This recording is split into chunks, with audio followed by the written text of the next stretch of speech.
সবাইকে স্বাগত জানাচ্ছি এখন টিভির নিয়মিত আয়োজন বাংলাদেশ লাং ফাউন্ডেশন এবং রেনাটা ফার্মাসিউটিক্যালস লিমিটেড নিবেদিত আরোগ্য নিকেতন নির্মল শ্বাসে। আজকে আমরা যে বিষয় নিয়ে কথা বলছি তা হচ্ছে বাংলাদেশে যক্ষ্মার চিকিৎসা। যক্ষ্মা এই রোগটি কিন্তু আমাদের দেশে আছে অনেক বছর ধরে, সারা বিশ্বেও আছে অনেক অনেক বছর ধরে, কিন্তু এর চিকিৎসার এত ধরনের নবায়ন হওয়ার পরেও রোগটি খুব একটা নির্মূল হচ্ছে না। সেই বিষয় নিয়ে আজকে আমরা জানবো আর একটু বেশি, এবং কথা বলতে আমাদের সাথে স্টুডিওতে আছেন বাংলাদেশের প্রখ্যাত বক্ষব্দি বিশেষজ্ঞ ডাক্তার মোহাম্মদ আব্দুল শাকুর খান স্যার। পাশাপাশি উনি আছেন কোষাধ্যক্ষ হিসেবে বাংলাদেশ লাং ফাউন্ডেশনে। স্যার, স্বাগত জানাচ্ছি আপনাকে আমাদের এই অনুষ্ঠানে। ধন্যবাদ। যক্ষ্মা নিয়ে আমরা অনেক কথা বলি, কিন্তু তারপরেও এই রোগটি আমাদের পিছুই ছাড়ছে না, এবং দেখা যাচ্ছে বিভিন্ন সময় বিভিন্ন ধরনের পরিবর্তন আসছে, চিকিৎসা পদ্ধতিতেও তেমন পরিবর্তন আসছে। একটু প্রথমে জানতে চাই, এই যে বর্তমানে বাংলাদেশের যক্ষ্মার প্রেক্ষাপটটা কীরকম? হ্যাঁ, খুবই প্রাসঙ্গিক প্রশ্ন, কারণ আমরা জানি যে আমরা দীর্ঘদিন ধরে যক্ষ্মার বিরুদ্ধে লড়াই করছি। সারা পৃথিবীতেই যক্ষ্মার আবির্ভাব কিন্তু সেই প্রাচীনকাল থেকে। তো বর্তমানের অবস্থা যেটা বললেন যে বাংলাদেশের পরিপ্রেক্ষিত, এই ক্ষেত্রে বলতে হবে যে যক্ষ্মা প্রবণ দেশ যে 10টা উপরের দিকে আছে, যে সমস্ত দেশগুলোতে যক্ষ্মার রোগীর সংখ্যা অনেক বেশি, তার মধ্যে আমরা প্রসঙ্গতই জানতে পারলাম যে বাংলাদেশ একটা টিবি বার্ডেন কান্ট্রি। এখন আমরা আসি যে এটা আমরা কি কি চ্যালেঞ্জ বা কি অবস্থায় আছি। তো বিশেষত যেহেতু 10টি দেশের মধ্যে একটি, কখনো 6 নম্বর কখনো 7 নম্বরে আমরা থাকি, অর্থাৎ যক্ষ্মার রোগীর সংখ্যা ফুসফুসের যক্ষ্মা সহ অন্যান্য যক্ষ্মা এখানে অনেক বেশি। এবং এখানে আরেকটা প্রসঙ্গ তো বলতেই হয়, যদিও এখানে যক্ষ্মা রোগীর সংখ্যা অনেক বেশি, পৃথিবীর সাথে তাল মিলিয়ে, WHO-র সাথে তাল মিলিয়ে যক্ষ্মার সমস্ত চিকিৎসা এবং নির্ণয় যে পদ্ধতিগুলো আছে সেগুলো কিন্তু আমরা এখানে অবলম্বন করছি। তারপরেও এটা আমি বলবো, যেহেতু আমরা প্রথম সারির একটি দেশ হিসেবে আছি, আমরা যক্ষ্মা নিয়ে চ্যালেঞ্জে আছি। স্যার, চ্যালেঞ্জে যখন আছি তখন চ্যালেঞ্জটা দেখা যায় যে অনেক ক্ষেত্রে যক্ষ্মা শনাক্তকরণের থেকেই শুরু হয়। তো একটু জানতে চাই যে যক্ষ্মা যদি শনাক্ত করতে হয়, কি প্রক্রিয়ার মাধ্যমে যক্ষ্মা শনাক্ত করতে হয়? বুকের এক্সরে এবং কফ পরীক্ষা খুবই গুরুত্বপূর্ণ। এটা আমি বললাম ফুসফুসের যক্ষ্মা। আর ফুসফুস বহির্ভূত যক্ষ্মাও আছে, এটা প্রসঙ্গক্রমে আসলে আমরা সেভাবে বলবো। উপসর্গ আসে, কারো কাশি থাকে, আবার কারো দেখা যায় কাশিও থাকছে না, কারো কারো ক্ষেত্রে বিভিন্ন জায়গায় ফুলে যাচ্ছে, আবার কারো ক্ষেত্রে পানি চলে এসেছে ফুসফুসে। তো এগুলো সবগুলো কি যক্ষ্মার কারণে হতে পারে, বা সবগুলো চিকিৎসার ক্ষেত্রেও কি একই রকম কিনা? এখানে দুটো ভাগ করি। একটা হচ্ছে উপসর্গ একদম টিপিক্যাল, অর্থাৎ যে ধরনের উপসর্গ থাকে সেটা নিয়ে যেমন রোগী আছে, আবার অ্যাটিপিক্যাল মানে একটু অস্বাভাবিক উপসর্গ নিয়ে আসে, অনেক সময় তেমন কোনো উপসর্গ ছাড়াও আসে। আমি আপাতত ফুসফুসেরটাই বলছি। এখন উপসর্গ আমরা অনেক আগে থাকতেই জানি যে স্বল্প মাত্রার জ্বর, যেটা একটু দীর্ঘমেয়াদী, কাশি যেটা 2 সপ্তাহ বা তার বেশি, আর সাথে খাওয়ার অরুচি, স্বাস্থ্য কমে যাওয়া, এগুলোকে আমরা বলি একদম স্বাভাবিক কমন সিমটম যেটা পেশেন্ট নিয়ে আসে। এর বাইরে যেটা বলা হলো, অনেক সময় তেমন কোনো উপসর্গ নয়, অথবা একটু ব্যতিক্রমী উপসর্গ নিয়েও আসে। আমরা অনেক আগে ধারণা করতাম, আমি সাধারণ মানুষের জন্য বলছি, যে ফুসফুসে যক্ষ্মা হলে তো রক্ত যাবে। এটা কিন্তু একটা পার্সেন্টেজ যায়, বাকিদের যায় না, কাশির সাথে রক্ত যাওয়া। সেই ক্ষেত্রে ভিন্নতা আছে। এই সকল ভিন্নতাই কিন্তু লিপিবদ্ধ আছে চিকিৎসকদের কাছে, যে কী কী উপসর্গ নিয়ে আসতে পারে। দীর্ঘকাল ধরে স্পুটামের আমরা AFB মাইক্রোস্কোপ দিয়ে দেখে আমরা নির্ণয় করতাম। বর্তমান সময়ে আমরা অনেক আলট্রা মডার্ন টেস্ট পেয়েছি, জিন এক্সপার্টের নাম শোনা যাচ্ছে এবং আমরা করছি, তার সাথে আলট্রা জিন এক্সপার্ট আসছে, এই সমস্ত পদ্ধতি অবলম্বন করতে হয়। আর ফুসফুসে যখন পানি আসে, তার উপসর্গগুলোর মধ্যে এরকম কাছাকাছি উপসর্গ থাকবে, তার সাথে শ্বাসকষ্ট থাকতে পারে। সেই ক্ষেত্রে পানিটা পরীক্ষা করা, পর্দার পরীক্ষা করা, এই পদ্ধতি অবলম্বন করে আমরা নির্ণয় করে থাকি। তো এই যে এই ধরনের পদ্ধতিগুলো রয়েছে, বিভিন্নভাবেই যক্ষ্মাটাকে শনাক্তকরণ করা হয়। তো ফুসফুসের বাইরে যদি হয়, সাধারণত কোন কোন অঙ্গে হতে পারে? হ্যাঁ, ফুসফুস বহির্ভূত যক্ষ্মা বা বাহিরের যক্ষ্মা বলতে আমরা প্রথমতই বলে নিই, শরীরের যে কোনো জায়গায় যক্ষ্মা হতে পারে। আচ্ছা, এরপরে আসি, আমরা যদি ইম্পর্টেন্স দিয়ে বলি যে কোথায় বেশি হয়, এরপরে যেমন আমরা লসিকা গ্রন্থি, যেটা লিম্ফ নোড বলে, এখানেও একটা সিগনিফিক্যান্ট পার্সেন্টেজ যক্ষ্মা পাওয়া যায়। আমাদের মস্তিষ্কে যক্ষ্মা হতে পারে, মস্তিষ্কের পর্দায়, যেটা টিবি মেনিনজাইটিস বলি, এনকেফালাইটিস বলি। হাড়ে হতে পারে যক্ষ্মা, আমাদের জয়েন্টগুলোতে যক্ষ্মা হতে পারে, ইভেন আমাদের স্কিনে যক্ষ্মা হতে পারে, এবং আমরা যেটা বলি অ্যাবডোমেন বা পেটের মধ্যেও বিভিন্ন জায়গায়, অন্ত্রের মধ্যে যক্ষ্মা হতে পারে। অর্থাৎ যক্ষ্মা ফুসফুসের বাহিরে বহু জায়গায় হয়। মোটামুটি একটা যদি আমরা পরিসংখ্যান দেখি, অ্যানালাইসিস দেখি তাহলে প্রায় 60-70% হচ্ছে ফুসফুসের যক্ষা, আর বাকি পার্সেন্টেজ হচ্ছে ফুসফুসের বাহিরে শরীরের অন্যান্য জায়গায় হতে পারে, চোখের মধ্যেও যক্ষা হতে পারে। আচ্ছা। আমি প্রথমে বলে নিলাম সর্বত্রই যক্ষা হতে পারে। ফুসফুসের বাইরে যে অঙ্গ প্রত্যঙ্গগুলোতে হচ্ছে তাদের ক্ষেত্রে তো কফও পাওয়া যাচ্ছে না, তাদের ক্ষেত্রে তাহলে কিভাবে নির্ণয় করা যাবে? হ্যাঁ, প্রথমত হলো চিকিৎসকের এখানে অত্যন্ত গুরুদায়িত্ব নিতে হয়। তারা তো দুটো জিনিস করে, অন্তত পেশেন্ট যখন আসে তখন তার হিস্ট্রি শোনে, আর একটা হচ্ছে এক্সামিন করে। তো ফুসফুসের বাহিরে যখন হয় তখন তো সেই ক্ষেত্রে কাশি থাকছে না, কফ থাকছে না, ভালোই বলেছেন। আমি যেটা বললাম লিম্ফ নোড বা আমাদের যেটা রসিকা গ্রন্থিতে টিবি হয়, সেটা যেখানকার লিম্ফ নোড, বেশিরভাগ ক্ষেত্রে গলার কাছের লিম্ফ নোডগুলো ইনভলভ হয়, তাছাড়া ভিতরেও হতে পারে। যেগুলো সারফেসে থাকে অর্থাৎ রিচেবল, সহজে রিচ করতে পারি, তো সেখান থেকে আমরা খুব সহজে যদি বলি এফএনএসি করতে পারি। এফএনএসি থেকে আমরা এফএনএ করে সে হিস্টোপ্যাথোলজিক্যালি দেখতে পারি। ওখান থেকে জিন এক্সপার্ট নামের যে টেস্ট আছে সেটা করতে পারি। আবার শরীরের মধ্যে রসিকা গ্রন্থি আছে, বুকের মধ্যেও আছে, পেটেও আছে, সেখানে হলে সেভাবে রিচ করে, পদ্ধতি অবলম্বন করে রিচ করে সেখান থেকে আমরা ডায়াগনোসিস করতে পারি। স্যার, এ নিয়ে আমরা আরও কথা বলবো, আমাদের একটি বিরতির সময় হয়েছে।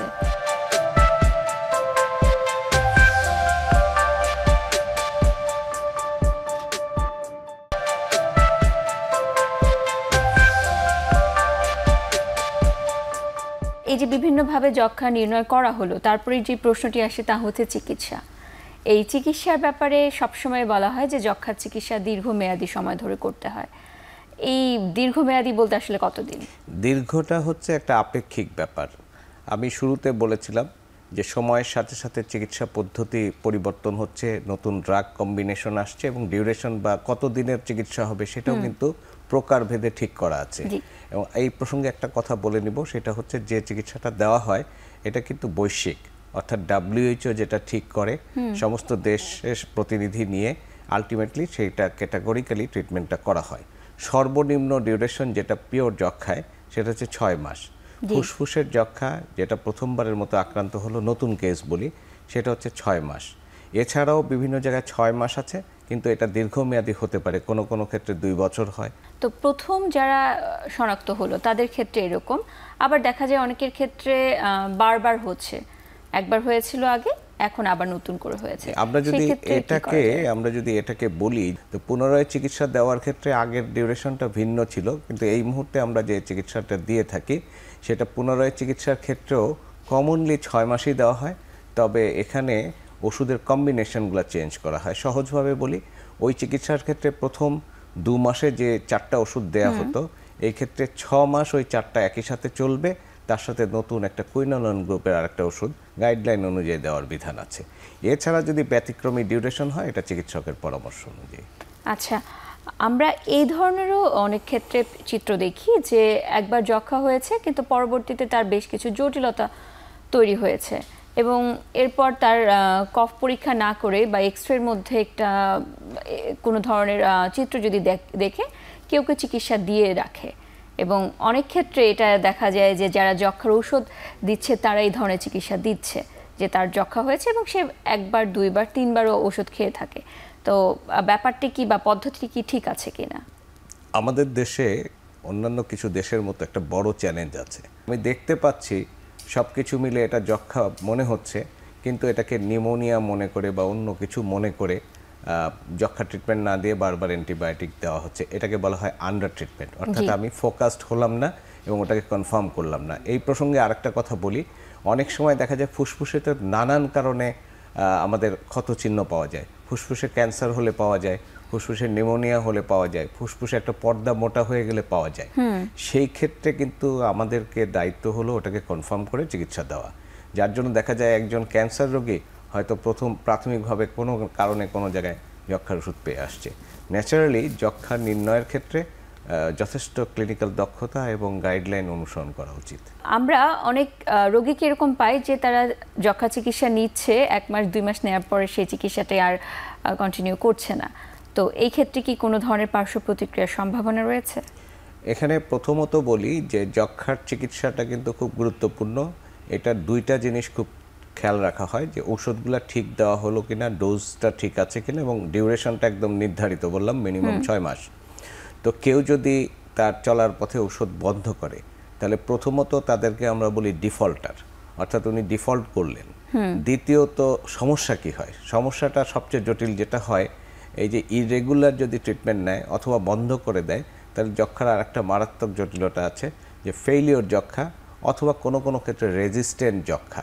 অর্থাৎ পরবর্তীতে দেখা যাবে তার যক্ষাটা হয়তো রেজিস্ট্যান্ট হয়ে গেছে, সেটা একটা ড্রাগে হতে পারে, মাল্টি ড্রাগে হতে পারে, এবং তিনি কিন্তু ভুল করলেন এবং ভুলের বশবর্তী হয়ে পরবর্তীতে ভুগবেন।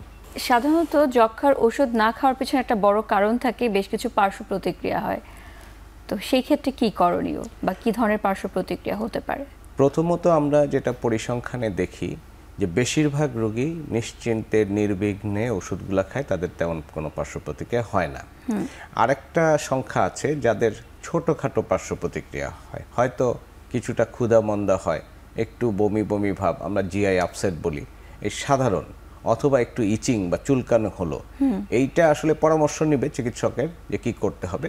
এই সাধারণ পার্শ্ব প্রতিক্রিয়ার ক্ষেত্রে বলা হয় কিছুই না, কিন্তু যদি দেখা যায় ওষুধ নেওয়ার কারণে তার ক্ষুধামন্দা হলো, যেটাকে অ্যানোরেক্সিয়া বলি, বমি হচ্ছে, বমি বমি ভাব হচ্ছে এবং চোখের রং, মানে সোজা কথায় হচ্ছে জন্ডিস ডেভেলপ করলো, এটাকে আমরা বলি ড্রাগ ইনডিউসড হেপাটাইটিস, এটা হতে পারে।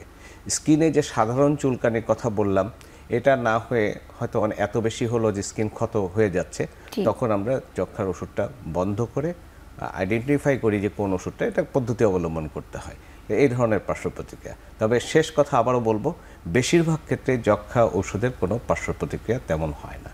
আমরা এই নিয়ে আরও কথা বলবো, আবার যাচ্ছি একটি বিরতিতে।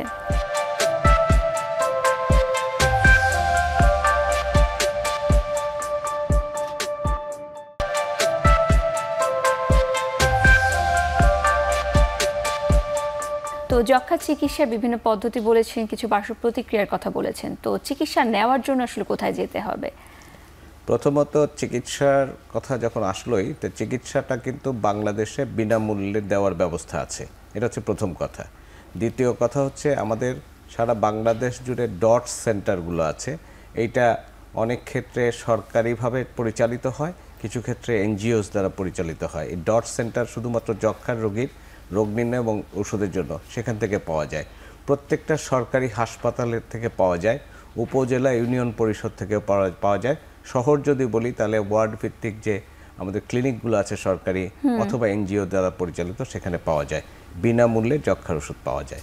এটা হচ্ছে যক্ষা ঔষধ প্রাপ্তির ক্ষেত্রে বললাম। তো এই যে যক্ষার ঔষধ পাওয়া যাচ্ছে বিনামূল্যে, চিকিৎসার প্রায় সব কিছুই বিনামূল্যে, এমনকি রোগ নির্ণয়ের ক্ষেত্রে এক্সরে অনেক জায়গায় বিনামূল্যে করা হয়, তারপরে দেখা যায় আমাদের রোগী কমছে না কেন? এর পিছনে আসলে চ্যালেঞ্জটা কোথায়? আমাদের সবচেয়ে বড় চ্যালেঞ্জ হচ্ছে, আমি শুরুতে খুব আশ্বস্ত হয়ে বলছিলাম অনেক ভালো ঔষধ আছে, পরীক্ষা নিরীক্ষা আছে, তারপরও প্রথমত যদি আমরা বলি তাহলে আমাদের সচেতনতা, একটা সচেতনতা খুব ইম্পর্টেন্ট। এই জন্য যে আমি যদি যে পেশেন্ট বা যিনি আক্রান্ত হচ্ছেন, তিনি যদি উপসর্গগুলো প্রথমেই নিজেকে আত্মস্থ করেন যে এই ধরনের সমস্যা হচ্ছে, আমার কিছু হলো কিনা ডাক্তার দেখাই অথবা চিকিৎসা কেন্দ্রে যাই, এই ক্ষেত্রে দেখা যায় অনেকে দেরি করে অথবা আসে না। তো একটা যক্ষা রোগী যতক্ষণ আপনার সমাজে অবস্থান করবেন ততক্ষণ কিন্তু যক্ষা ছড়াতে থাকবেন। তাহলে একটা হচ্ছে পেশেন্ট অ্যাওয়ারনেস এবং সেন্টারে আসার গাফিলতি। দুই নম্বর হচ্ছে যে আমরা যক্ষার অনেক সময় দেখা যাচ্ছে এত কিছু বলার পরেও অনেক রোগী যক্ষার ঔষধটা ঠিকমতো খাচ্ছেন না, দেখা যাচ্ছে ফেইলিওর হচ্ছে, তাহলে সেটা আরেকটা সমস্যা। আর আরেকটা হলো যে সব জায়গায় রোগ নির্ণয়ের ব্যবস্থা যে সমানভাবে আছে তা না, এক্ষেত্রে ব্যতিক্রমও আছে। সেই ক্ষেত্রে অনেক সময় মিস ইন্টারপ্রিটেশন হতে পারে, অর্থাৎ ফলস নেগেটিভ, আসলে যক্ষা কিন্তু দেখা গেল যক্ষা না, আমরা চিকিৎসা দিলাম না, সেটা একটা প্রবলেম। আর সর্বশেষ যেটা বলবো সেটা হচ্ছে যে কিছু অনিয়মের কারণে ড্রপ করে দেওয়ার জন্য অথবা যে ডোজে খাওয়া উচিত সেটা যদি অবহেলা করে, সেক্ষেত্রে রেজিস্ট্যান্ট যক্ষা হয়ে অবস্থান করে। তো আরেকটা নতুন একটা কথা না বললেই নয়, আমরা যক্ষার রিজার্ভার বলে একটা জিনিস চিন্তা করছি, সেটা হচ্ছে ল্যাটেন্ট টিবি। এই ল্যাটেন্ট টিবিটা এখন ইম্পর্টেন্স এই জন্য, ল্যাটেন্ট টিবি থেকে একটা সিগনিফিক্যান্ট পার্সেন্টেজ কিন্তু গোপনেই অ্যাক্টিভ টিবি হয়ে যায়। তখন দেখা যায় যে ওই অ্যাক্টিভ টিবি সমাজে ছড়ায়। সেই বিবেচনায় সারা পৃথিবীতে এখন ল্যাটেন্ট টিবিরও চিকিৎসা দেওয়া হয়, তবে সেই ক্ষেত্রে ক্ষেত্র বিশেষ স্পেশাল কন্ডিশনে সেটা দেওয়া হয়।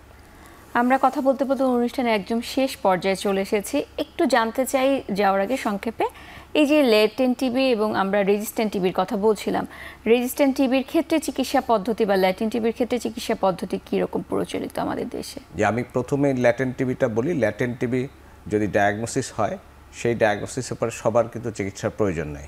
এর জন্য আমাদের নির্ধারিত ঝুঁকিপূর্ণ গ্রুপ আছে, তাদের ওষুধ 3 মাসের জন্য দেওয়া হয়। একটা সংক্ষিপ্ত পদ্ধতি আছে মাত্র 12 সপ্তাহে 12টা ডোজ, আর একটা আছে ডেইলি ডোজ, ওটাও 3 মাস। তো এটা গেল ল্যাটেন্ট টিবি, যাদের চিকিৎসা প্রয়োজন।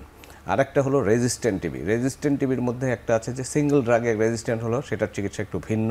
এই প্রসঙ্গে আমি একটু বলে রাখি, আমাদের জন্য সবচেয়ে বড় হুমকি হচ্ছে মাল্টি ড্রাগ রেজিস্ট্যান্ট টিবি। এই মাল্টি ড্রাগ রেজিস্ট্যান্ট টিবির ক্ষেত্রে কালচার করে নির্ণয় করা হয় অথবা জিন এক্সপার্টের মাধ্যমে নির্ণয় করা যায়। সেই ক্ষেত্রে কিন্তু ভিন্ন কম্বিনেশন সেকেন্ড লাইন ড্রাগ দিয়ে চিকিৎসা দেওয়া হয়।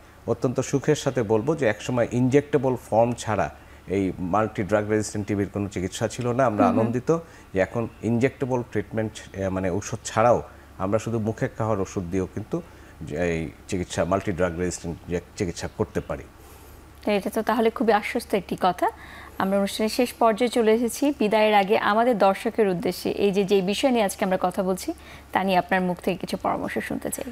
আমরা তো আসলে যখন কথা বলি তখন সাধারণের জন্যই বলি। তা আমি বলবো, প্রথমে বলেছিলাম যে আমাদের যক্ষ্মাটা হচ্ছে একটা চ্যালেঞ্জ, এবং সেই চ্যালেঞ্জে আমাদেরকে প্রথমে আমাকে নিজেকে উৎসাহিত হতে হবে যে আমার কোনো উপসর্গ দেখা দিলে আমি যেন স্বাস্থ্যকেন্দ্রে যাই। দ্বিতীয়ত হলো, যখন আমার যক্ষ্মা নির্ণয় হবে, এটা কোনো অভিশাপ নয়, এটা অন্য অসুখের মতো একটা অসুখ। সেটা চিকিৎসক কর্তৃক, চিকিৎসা কেন্দ্র কর্তৃক যে ওষুধটা দেওয়া হয়, সেই ওষুধটা সে সেই নিয়মে খাবে, এবং অবশ্যই নিয়মিত ডাক্তারের কাছে তার পরীক্ষা নিরীক্ষার জন্য বা তিনি কেমন আছেন ফলো আপে আসবেন। ধন্যবাদ। আপনাকে অসংখ্য ধন্যবাদ আপনার মূল্যবান সময় থেকে আমাদেরকে সময় দেওয়ার জন্য। দর্শক, আজকে এখানেই বিদায় নিচ্ছি। ভালো থাকুন, সুস্থ থাকুন এবং সচেতন থাকুন।